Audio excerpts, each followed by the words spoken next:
Os livros de 1º e 2º Crônicas. Embora sejam 2 livros separados em nossas Bíblias, essa divisão não é original. Devido ao cumprimento do pergaminho, o livro foi dividido em 2, mas foi escrito como um livro com um enredo coerente. Nas Bíblias em português, Crônicas vem depois dos livros de Samuel e Reis. E a maioria das crônicas é, na verdade, uma repetição do conteúdo desses livros. Por isso, a maioria dos leitores modernos, quando chegam às crônicas, pensam: espere um minuto, eu acabei de ler tudo isso, e então eles pulam esse livro. E isso é uma pena, porque esse livro é único e importante na Bíblia. Na ordenação tradicional judaica da Bíblia, Crônicas é, na verdade, o último livro, porque resume todas as escrituras judaicas. A primeira palavra do livro é Adão, o primeiro personagem no começo da história. E o último parágrafo anuncia o retorno de Israel do exílio. Não sabemos quem escreveu esse livro, mas podemos dizer, a partir dos detalhes, que ele foi produzido por alguém que viveu algumas centenas de anos depois que os israelitas retornaram do exílio babilônico. Para esse autor, Jerusalém e o templo foram reconstruídos há algum tempo. E como aprendemos com Esdras e Neemias, as coisas não estavam indo bem.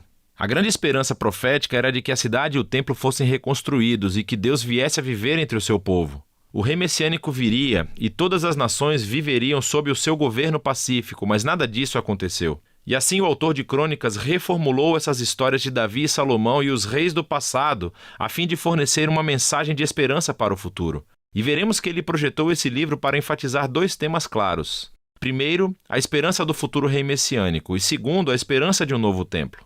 Vamos nos aprofundar e você verá esses temas no livro. Primeiro Crônicas começa com 9 capítulos de genealogias, longas listas de nomes. E você vai ler isso e pensar que é meio chato, e pode ser verdade, mas tudo isso é muito, muito importante. O autor está resumindo aqui toda a história do Antigo Testamento, nomeando todos os personagens principais das histórias. E ele molda as genealogias para enfatizar 2 linhagens principais. A primeira é a linha do prometido rei messiânico. Então, muito espaço é dedicado a traçar a linhagem de Judá, que chegou até o rei Davi, a quem a promessa messiânica foi dada. E a partir de Davi, o autor traça essa linha até o seu próprio dia.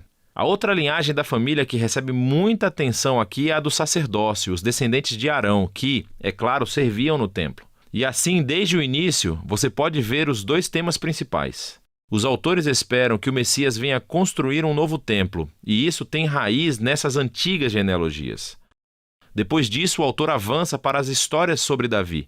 E a maioria dessas são conhecidas do livro de Samuel, mas, novamente, há algumas diferenças muito importantes.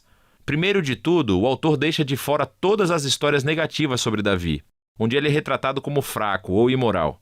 Por exemplo, quando Saul perseguiu Davi pelo deserto, ou a história do adultério de Davi com Batseba, seguida pelo assassinato do marido dela. Essas ficam de fora. E o que resta são as histórias que retratam Davi como um bom rapaz.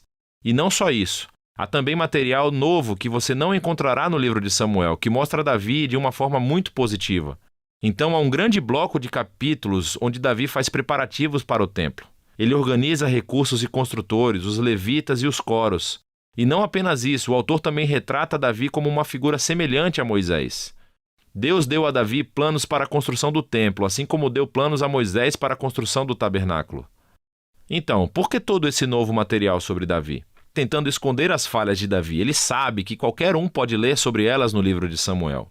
Em vez disso, ele está tentando retratar Davi como o rei ideal, a fim de fazer dele uma imagem, um tipo de futuro Messias da linhagem de Davi.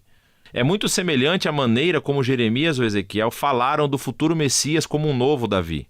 E isso fica mais claro em como o autor reconta a história da promessa da aliança de Deus a Davi em 1 Crônicas 17. Ao comparar a história com seu paralelo em 2 Samuel 7, você verá que o autor das crônicas está destacando que nem Davi, nem Salomão, nem nenhum dos reis de sua linhagem eram o rei messiânico. E quando o Messias vier, ele será um rei como Davi. E assim, para esse autor, as histórias sobre Davi do passado são o que sustentam a sua esperança para o futuro. Depois que Davi morre, passamos para a 2ª crônica, que se concentra nos reis que moravam em Jerusalém. E, novamente, há muita semelhança com o 1º e 2º reis, mas existem muitas diferenças importantes. Assim, o autor deixou de fora todas as histórias sobre os reis do norte de Israel para poder se concentrar apenas na linhagem de Davi. E há muito material novo sobre esses reis da linha de Davi.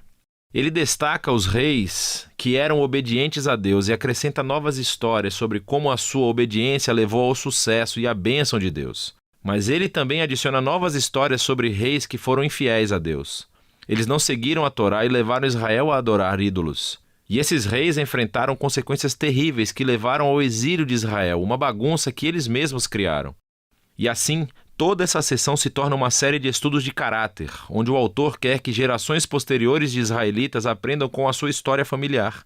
E assim tornem-se fiéis ao seu Deus e à Torá. Agora, a conclusão do livro também é realmente única. No final do livro, o rei dos persas é Ciro. E ele diz aos israelitas que eles podem voltar para casa, retornar do exílio, reconstruir a cidade e o templo. E ele diz na última linha do livro: quem quer que esteja no meio de todo o seu povo, que o Senhor, seu Deus, esteja com ele e que ele suba. E é assim que termina o livro, com uma frase incompleta. Agora, é claro, o autor sabe sobre o primeiro retorno do exílio e as histórias de Esdras e Neemias. Mas claramente, em sua opinião, as esperanças proféticas de Israel não foram cumpridas nesses eventos. E assim, esse final incompleto mostra que a esperança do autor está em outro retorno do exílio. Quando o Messias vier finalmente reconstruir o templo e restaurar o povo de Deus.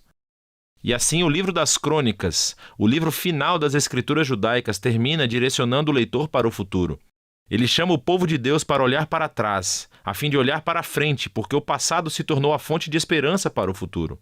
Assim, Crônicas conclui o Antigo Testamento como uma história em busca de um final. E é disso que se trata esse livro.